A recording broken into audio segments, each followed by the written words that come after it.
கல்வெட்டை மீட்டெடுத்த German அறிஞர். தமிழ் கல்வெட்டின் தந்தை cults. அறியப்படாத ரகசியங்களை பற்றி பார்க்கலாமா வாங்க.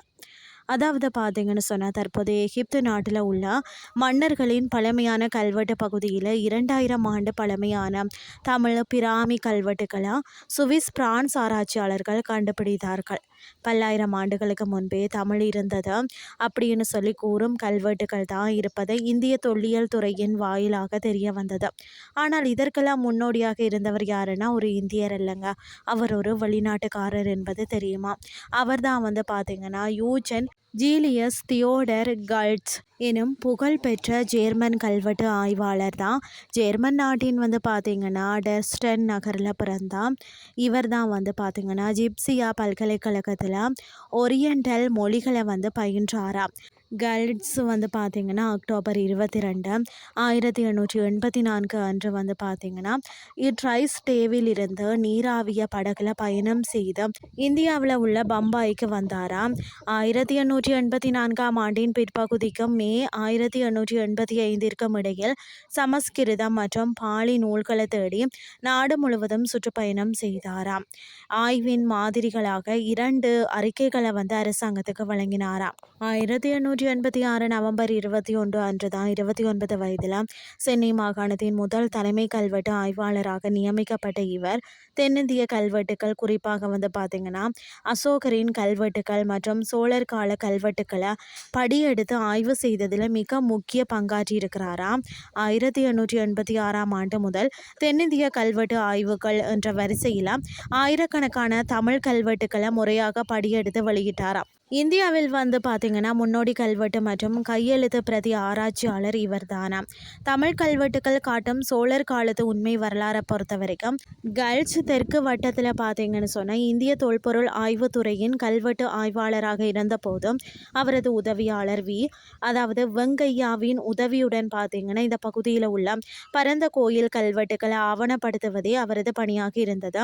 மாமல்லாபுரத்தில் உள்ள கல்வெட்டுக்களை பற்றியவைகளை வெளியிடுவதே அவரது முதல் முக்கிய பணியாக இருந்ததா. அவைகளை தென்னிந்திய கல்வெட்டுகளின் முதல் தொகுதியில் வெளியிட்டார். அது இன்று வரை தொடர்கிறது. இப்போது 37 தொகுதிகள் உள்ளது. இந்திய வரலாற்றில் கடந்த காலத்தின் பிரதிபலிப்புகள் பெரும் காவியங்களால் வடிவமைக்கப்பட்டிருக்கிறது.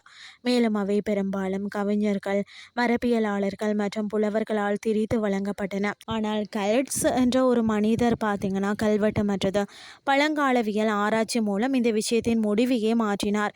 அசோகரின் கல்வெட்டுக்களை ஆழமாக ஆய்வு செய்து அவற்றை புத்தகமாக பார்த்தீங்கன்னா ஆக்ஸ்போர்ட் யூனிவர்சிட்டி பிரஸ் மூலம் வெளியிட்டார். அவர் வெளியிட்ட நூல்கள் இன்னும் மௌரிய ஆட்சி குறித்து அறிய உதவுகிறது. அது மட்டும் இல்லாமல் பல்லவ மன்னர் நரசிம்மவர்மனை அடையாளம் காட்டியது மற்றது மேற்பரப்பில் செதுக்கப்பட்ட கல்வெட்டுகளின் அடிப்படையில் நினைவு சின்னங்களை டேட்டிங் செய்யும் முறையை அறிமுகம் செய்தது எல்லாமே கல்ட்ஸ் தான் என்று சொல்லப்படுகிறது. முதலாம் ராஜராஜன் அதாவது கட்டிய அந்த தஞ்சை பிரகதீஸ்வரர் கோவில் 56வது சோழ கல்வெட்டுக்களே இருக்கிறது. அவற்றில் பெரும்பாலானவை தான் மன்னர் மற்றது அவரது உடனடி குடும்பத்தினரால் வெளியிடப்பட்டவையாம். அதாவது கல்ட்ஸ் அனைத்தையும் ஆவணப்படுத்தி தான் ஆங்கிலத்தில் மொழிபெய்தாராம். ராஜராஜ சோழனின் கல்வெட்டுக்களை ஆய்வு செய்து மறைந்து கிடந்த சோழ கால வரலாற்றை வெளிக்கொண்டு வந்ததில் கல்ட்ஸ் குறிப்பிடத்தக்கவர். அதோடு பார்த்தீங்கன்னா நாணயவியல்ல மதுரை சுல்தான்களின் நாணயங்களை கால வரிசைப்படி வரிசைப்படுத்தினார். கல்ட்ஸ் பார்த்தீங்கன்னா ஐரோப்பாவுக்கு திரும்பிய போது அவர் தன்னுடன் 483 சமஸ்கிருத கையெழுத்து பிரதிகளை எடுத்து சென்றார். பின்னர் அவை பார்த்தீங்கன்னா ஆக்ஸ்போர்ட்டில் உள்ள போட்லியன் நூலகத்திற்கு விற்கப்பட்டதாம். அவர் பார்த்தீங்கன்னா காலை பல்கலைக்கழகத்தில் இந்தியாவில் பேராசிரியர் பதவியை பெற்றார். அங்கு அவர் தனது இறுதி ஆண்டுகளை வாழ்ந்து நவம்பர் 16, 1927 அன்று காலமானார். தென்னிந்திய கல்வெட்டுக்களை குறிப்பாக சோழர் கால கல்வெட்டுக்களை படியெடுத்து தமிழ் மற்றும் இந்திய வரலாற்றை உலகிற்கு வெளிப்படுத்தியதில் முக்கிய பங்காற்றியவர் தான் கல்ட்ஸ். இதனால் தான் அவர் தென்னிந்திய கல்வெட்டுகளின் தந்தை என்று பரவலாக கருதப்படுகிறார்.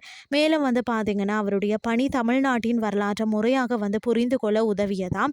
இந்தியா முழுவதும் உள்ள கல்வெட்டுக்களை படியெடுத்து ஆவணப்படுத்தினார். இவரின் பங்களிப்பை கௌரவிக்கும் வகையில் தான் பார்த்தீங்கன்னா சென்னை புனித ஜார்ஜ் கோட்டையில் இவருக்கு என ஒரு நினைவு அருங்காட்சியகமும் அமைக்கப்பட்டிருக்கிறதா. இன்றைய கிறிஸ்டி உங்களுக்கு பிரயோசனமாக அமைஞ்சிருக்கும்னு சொல்லி நான் நம்புகிறேன். இதே மாதிரி மற்றும் ஒரு கிறிஸ்டியின் வேலைக்கு உங்களை சந்திக்கிறேன். நன்றி.